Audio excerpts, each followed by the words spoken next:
What is up, everyone? Vince Ingenito here with my good buddy, John Ryan. Hello. How you doing, buddy? I'm good, man. We're great. We're playing some Witcher 3. Yep. Riding into town, rad horse. Yep. Looking fancy. My wolf mask. You're looking good with your cool. wolf mask. You got your Sunday best on. I do. This is my fanciest outfit. What do you got your Sunday best on for? We're gonna play some Gwent, aren't we? Yeah, I like to look fancy when I'm playing cards. Yeah, you should look like a classy gentleman when you're. Especially since I'm gonna do it with a dude who's like building a fence. Like I'm gonna make him feel really bad about his station. Why, pardon me, sir. Would you happen to know where I could play some cards? Shut up. Let's with play someone? cards. Let's play cards. Let's play cards. Arr. So let's play Gwent. Vince, what is Gwent? So Gwent is this awesome collectible card game that is in The Witcher 3.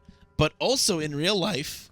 And in real life. It came with the Xbox One Collector's Edition. Yes, Sadly, it did. not the other ones, though. No PC and PS4. No. Unfortunately not. Hopefully they might sell real versions of it later. But anyway, so that's beside the point. This that we're looking at now this is our Gwent deck builder. Yes, correct. And so it's a turn-based card game where essentially... You know, it's pretty simple and straightforward. It's like a tavern game. You know, you've got cards of different varying power levels, and you put out a card, and then it's the other guy's turn. They put out a card, and the point is to have the higher overall point total at the end. But there's a lot of interesting little twists to it that make it, in my opinion, more interesting. I actually like it more than Hearthstone. Oh, yeah. No, it's phenomenal. I've never really been a huge card game kind of guy. Like, I never really got into Magic. People were raving about Hearthstone, and I was like, whatever. But then when I started playing The Witcher, I played like 2 rounds of this, and I was hooked. I'm just like, I don't care about the main story. I just want to play Gwent. Yeah, this is the first time I felt that way about a card game in a role-playing game since Triple Triad. I was a big Triple Triad guy. I have no idea what that is. That was in Final Fantasy VIII. Oh, okay. Yeah, so in Final Fantasy VIII, they had Triple Triad. I was all about Triple Triad. Ooh, look at you. So there's different factions, just like you would imagine in other card games. And there's the monsters. I got Dandelion yesterday. Oh, cool. Nice. Can you play Dandelion in the monsters deck? Yeah, you can play. He and Vesemir and Emerus, whatever the hell his name is over there. Yeah. They're all neutral cards. Cool. So if you don't have enough, you can see that you need a set number of unit cards, which we don't have enough of in our monsters deck right now. That's right. Yeah, you need at least 22, unit cards, which are basically your fighters, your soldiers. Yeah. And each of them have different abilities. You can see this ghoul in the monster deck has the muster ability, which is one of the most awful things to encounter as an opponent. It's really, really rough. So if you press R2 and you zoom in real quick, you can show people that muster, basically any other card in your deck that has the same name in its name, anywhere in its name.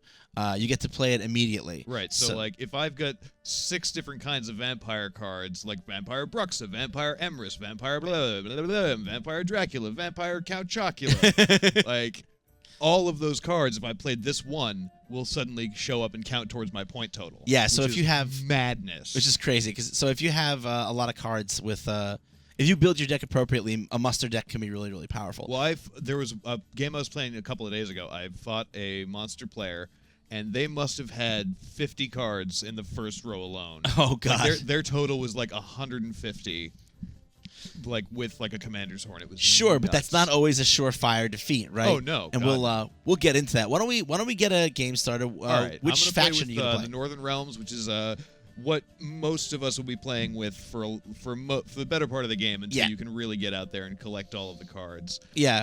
I've got a pretty decent deck built for the Northern Realms currently. Cool. You have a couple of heroes. I see. I have a couple of hero cards, which are great because they will not get affected by special cards, which will cancel out rows and stuff. And we'll show you that in a couple of seconds. And then each faction has leader cards. So you can pick a special card automatically, or this is my personal favorite that I've had so far. It doubles all the strength of 1 row of combatants. So let's get into the game and see how this goes. That's like a free battle horn. That's really good. So, this game is played in rounds. It starts where you can mulligan off up to 2 cards. So if there's anything that you see that you don't want. Dandelion too. I haven't played him yet. So, your starting hand is kind of heavy with special cards. You're a little bit light on actual units, so this could be a little bit tough. Well, we'll see. So, you see there's the playfield is split into 3 areas. There's the melee area, the ranged area, and the siege area. And, each of your unit cards is playable on one of those zones. Although there are unit cards that are hybrids that can be placed in either, which makes them a little bit extra flexible. So what I'm going to do first off is, because when you're playing up against a monster deck, I'm going to just go ahead and spend this spy card, which gives them extra points, but it allows me to draw 2 cards extra on my own, since I'm a little bit light on units. And this was actually a really good pull, because now I've got a medic who can bring back a card from our discard pile, and I've also got a trebuchet, which will help a lot with that siege card. Yeah, absolutely. So what you just did, you just played a spy card. Those are the cards with an eye on them. Yep. And what's interesting about spy cards is that they actually work against you in that it's a spy that you insert into the other team's ranks. So that person's combat total will count for your opponent's side, but you get to draw 2 cards, and that's so valuable in Gwent, because Gwent is all about, even more than Hearthstone, is all about resources. It's all about card control. You know how you talk about being up in cards in Hearthstone, and it's a very important concept. It's even more so in Gwent, because you don't draw a card every turn. You draw 10 cards at the start. You're going to have to play with that group of 10 cards for up to 3 rounds if it goes to the 3rd round. And generally speaking, there's no strong way to draw more cards. The Northern Realms faction, which you're playing as, does have the special ability where if you win... Which we're going to use right now. I'm going to use... What do you think? Do you think we should use Biting Frost to cancel out the effects of all their cards, or should we waste that Commander's Horn? I'm more inclined to hang on to that and get rid of the Weather card. I would hang on to the horn right now for sure. Here's the thing. Unless you were planning on trying... See, I don't know if the reason I'm not sure if I would have done that is because I don't know if you're trying to win this round or not. Well, I am, because he passed. Oh, he passed? Yeah, you got to pay attention. Oh, I was busy talking. I'm sorry. So the round ends when both players pass. Good, we get another spy card. Great. Oh, God. No, that's fine. I'm A-okay with that. So the reason you pass is because you feel either confident that with what you have out that the other person can't beat it. Or you feel, I've spent enough cards, I don't want to get behind in cards. You cannot afford to waste any more. Right. So in that case, the computer, thinking that it definitely had the round 1, decided to pass, and then we used a Biting Frost card, which is one of the weather cards in the game. Now, what weather cards do is they make all units in a particular row. It reduces all of their attacks, their base attack, to 1. So what that does, basically, it's like if someone stacks one row really, really with a lot of powerful cards, you can take out the majority of their power. Exactly. It's kind of like Gwent's version of a board clear. But it's not as overwhelming to deal with as it is in Hearthstone. Like in Hearthstone, like for instance, if you played against a lot of mage control decks in Hearthstone, you're always trying to play around Flame Strike. You don't want to put too many guys out because you don't want, oh boy, here's Muster in action.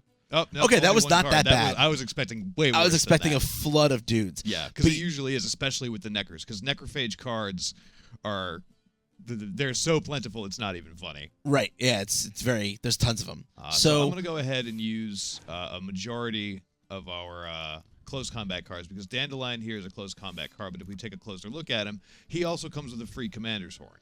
Oh, very cool. So he'll automatically double the strength of any units we throw into this row. And the key thing here is that the opposing side has played so heavily into the melee line that even if they have a Biting Frost, they're only really going to be hurting themselves.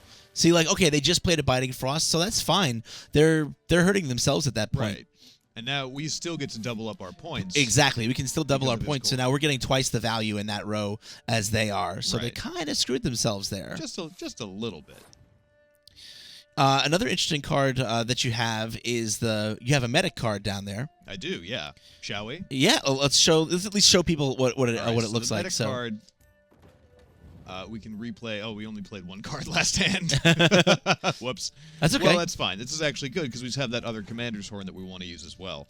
Sure. So, those medic cards allow you to bring back a character from a previous round that you already used. So it's a kind of way to help you stay ahead on cards. I'm gonna go ahead and. Wow, you're going pretty all in on this. Oh yeah, no, I plan to win this hand. Oh no! It's fine. We get that. We get that So clear skies. they just play the torrential rain, which is going to lower the damage of. Oh, that's right. You have the clear skies. Okay, Exactly, cool. and we have a clear skies. Ooh, And they've but also clear screwed skies is themselves gonna- as well. Yeah. See, here's the thing. Here's what's tricky is that. Oh, right. You have the horn. Right.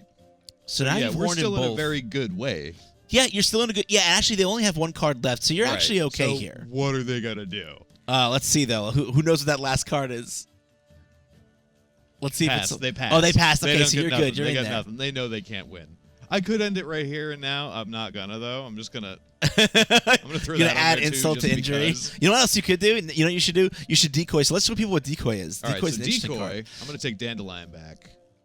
Or who do I want? Oh no, actually, there's almost no one you can. What I was gonna say is take the medic back because that's what I like doing. So decoy. Oh, you could do that, but no. Decoy allows you to take one of your units off the field. So I'm gonna take Dandelion back. Okay.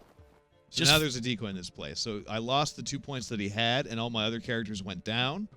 But if need be, I could still replay him in the same hand. Yeah, absolutely. Because we've won, it doesn't matter. So I'm just gonna go ahead and pass. So this is one of the things I really like about. Yay, success! We won. And this is one of the things I really like about Gwent is that you don't have to worry as much about playing around those big cards like the torrential rain or the thick fog. You do have to be careful not to play into them too hard. You don't want to be reckless about it, but at the same time, it's not like facing a flame strike or something in Hearthstone, Exactly. where if you have too many resources on the board and you get hit with a flame strike, it's just like devastating, and it's pretty much the end of your game and the end of your momentum. Like The only cards I've seen that have been the Scorch cards. yeah, and even then, Scorch the other person has to be smart not to, because Scorch will get rid of whatever the most powerful enemy is on the Right. board, or the most powerful unit on the board is. But in order for the opponent to use that effectively, they have to make sure that they're putting weaker weaker units out to make sure that you always have the higher one. Otherwise, it can hurt them. So. Exactly. Tag nabbit. This game really is about resource management, mind games, and it's less so about hard deck construction and about super powerful board clears that kind of loom over the battlefield. Yeah. That's why I really love those it. totally help. Well, they do help, but it's and there's a little bit of it, but it's less about I would say playing into a weather card is way less punishing and way less of an issue and way more avoidable than some of the board clears that you see in competitive absolutely. Hearthstone. But yeah, that's Gwent.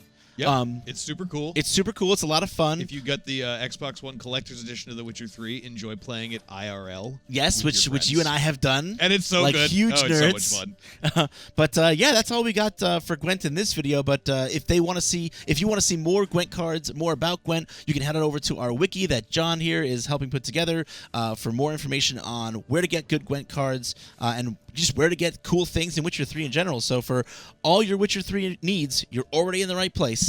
IGN. Let's go play Gwent. Let's for do it. real.